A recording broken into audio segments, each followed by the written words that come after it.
Hey guys, this is Varish Khan and wish you Varsang everyone.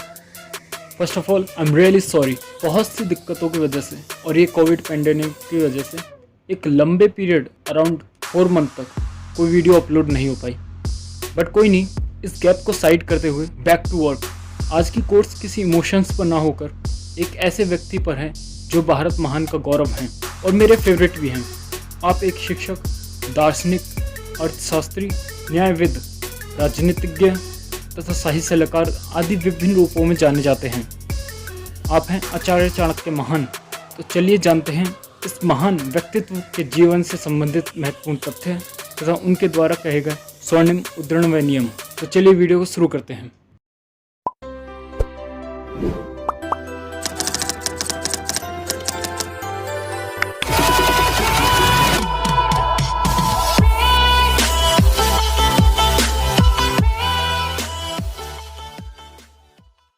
सबसे पहले आचार्य चाणक्य के जीवन से संबंधित महत्वपूर्ण तथ्य।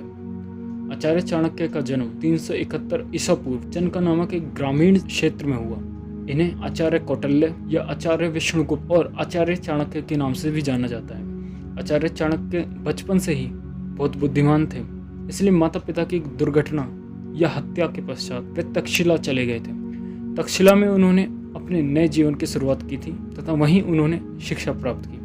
तक्षशिला में उन्होंने राजनीति, दर्शनशास्त्र, व्याकरण, चिकित्सा, शल्य चिकित्सा, भूविज्ञान, ज्योतिष विद्या, खगोल शास्त्र, समाजशास्त्र, ब्रह्मा तंत्र शास्त्र, मनोविज्ञान तथा योग विद्या में निपुणता प्राप्त की। उन्होंने शिक्षा पूर्ण करने के पश्चात तक्षशिला में ही राजनीतिक विज्ञान के आचार्य के पद को स्वीकार किया, अपना ज्ञान बांटा तथा विस्तृत किया।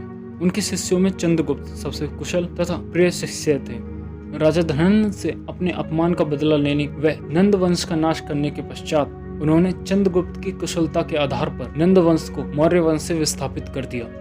अराजकता के माहौल तथा पश्चिमोत्तर सीमा से यूनानी सेनाओं के आक्रमण के बावजूद भी इन्होंने न केवल मौर्य वंश की स्थापना की बल्कि उनका कुशलतापूर्वक विस्तार करवाया। चाणक्य की नीतियों के आधार पर ही चंद्रगुप्त मौर्य ने सिकंदर के सेनापति सेल्यूकस को उसी के राज्य में परास्त किया तथा भारत की सीमाओं को सुरक्षित किया। चाणक्य पहले ऐसे व्यक्ति थे जिन्होंने भारतीय राजनीति में कूटनीति, दांवपेच, शतरंजी चालों का सफलतापूर्वक प्रयोग किया। आचार्य चाणक्य को मौर्य वंश की महानता का एक महत्वपूर्ण प्रमुख तत्व के रूप में भी माना जाता है। मौर्य वंश के शासनकाल में उन्होंने 2 पुस्तकें लिखी। पहली चाणक्य नीति, जिसमें उन्होंने एक अच्छे राजा का धर्म, व्यवहार तथा उसके कर्तव्यों का उल्लेख किया। दूसरी अर्थशास्त्र, जिसमें उन्होंने एक राज्य की आर्थिक स्थितियों को समझाने, बचाने तथा बढ़ाने का वर्णन किया है। तो चलिए यहाँ पर आचार्य चाणक्य जीवन के महत्वपूर्ण तथ्यों के बाद शुरू करते हैं उनके द्वारा दिए गए स्वर्णिम उद्धरण व विचार। कोई व्यक्ति अपने कर्मों से महान होता है, अपने जन्म से नहीं। भगवान मूर्तियों में नहीं है, आपकी अनुभूति आपका ईश्वर है और आपकी आत्मा आपका मंदिर है। दुष्ट इंसान की मीठी बातों पर कभी भरोसा मत करो, वह अपना मूल स्वभाव कभी नहीं छोड़ सकता।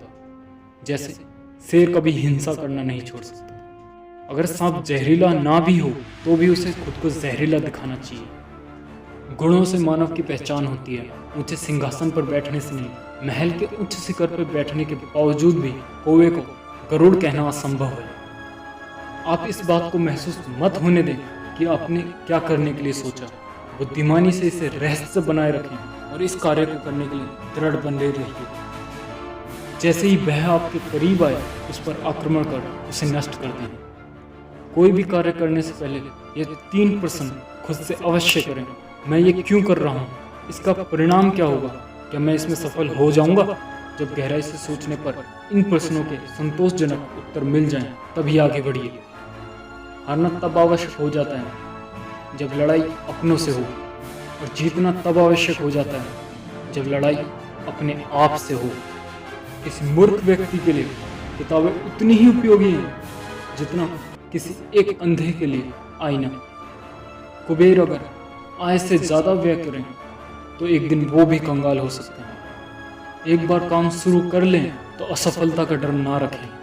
काम को ना छोड़ें और निष्ठा से सुखी होकर उसे पूर्ण करें। सांप, शेर, डंक मारने वाली मधुमक्खी, दूसरों का कुत्ता, एक मूर्ख व्यक्ति और छोटे बच्चे को, इन 6 को नींद से कभी उठाना नहीं चाहिए। संसार एक कड़वा वृक्ष है, इसके 2 ही फल अमृत जैसे मीठे हैं, एक मधुरवाणी और दूसरी सज्जनों की संगति। वेट गाइस, अगर आपको कोई भी कोटेशन अच्छी लगी है तो उसे नोट करने का कष्ट ना करें, बिकॉज इन सभी कोटेशंस का text version plus high quality image version already collections person की ऑफिशियल वेबसाइट पर है। आप चाहें तो वहाँ से अपने व्हाट्सएप स्टेटस या फेसबुक स्टोरी या फिर कहीं पर भी शेयर कर सकते हैं, लिंक डिस्क्रिप्शन में है। Thank you. जिस प्रकार एक सूखे वृक्ष में आग लगा दी जाए तो वह पूरा जंगल जला देता है, उसी प्रकार एक पापी पुत्र पूरे परिवार को बर्बाद कर देता है। सबसे बड़ा गुरु मंत्र है, कभी भी अपने राज दूसरों को ना बताएं, यह आपको बर्बाद कर सकता है।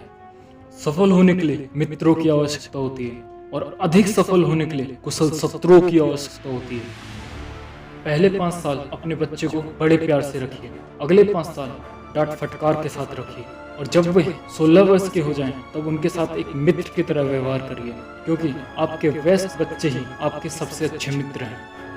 फूलों की सुगंध केवल वायु की दिशा में फैलती है, लेकिन एक अच्छे व्यक्ति की अच्छाई हर दिशा में फैलती है। हमें अतीत के बारे में पछतावा नहीं करना चाहिए और ना ही भविष्य के बारे में चिंतित होना चाहिए, क्योंकि विवेकवान हमेशा वर्तमान में जीते हैं। वैश्याएं निर्धनों के साथ नहीं रहती, नागरिक कमजोर संगठन का समर्थन कभी नहीं करते, और पक्षी उस पेड़ पर घोंसला कभी नहीं बनाते जिस पर फल ना हो। जो व्यक्ति अपनों से अधिक जुड़ा हो उसे भय और चिंता का सामना करना ही पड़ता है, क्योंकि सभी दुखों की जड़ लगाव है। इसलिए खुश रहना चाहते हो तो लगाव छोड़ दो। वह जो हमारे चिंतन में है वह हमारे करीब है, भले ही वास्तविकता में वह कितना भी दूर क्यों न हो, लेकिन जो हमारे हृदय में नहीं वह करीब होकर भी बहुत दूर है। कभी भी उनसे मित्रता मत करो जो आपसे कम या ज्यादा प्रतिष्ठित है, क्योंकि ऐसी मित्रता कभी आपको सुखी नहीं होने देगी। सेवक को तब परखें जब कोई काम ना हो, रिश्तेदारों को किसी कठिनाई में परखें, और मित्र को संकट में, और पत्नी को घोर विपत्ति में। ये 8 कभी दूसरों का दर्द नहीं समझते, राजा, वैश्या, यमराज, आग, चोर, भिखारी, कर वसूलने वाला और एक छोटा बच्चा। जब प्रलय का समय आता है तो समुद्र भी अपनी मर्यादा छोड़ किनारों को छोड़ देता है, लेकिन सज्जन पुरुष प्रलय समान भयंकर आपत्ति एवं विपत्ति में भी अपनी मर्यादा नहीं भूलते।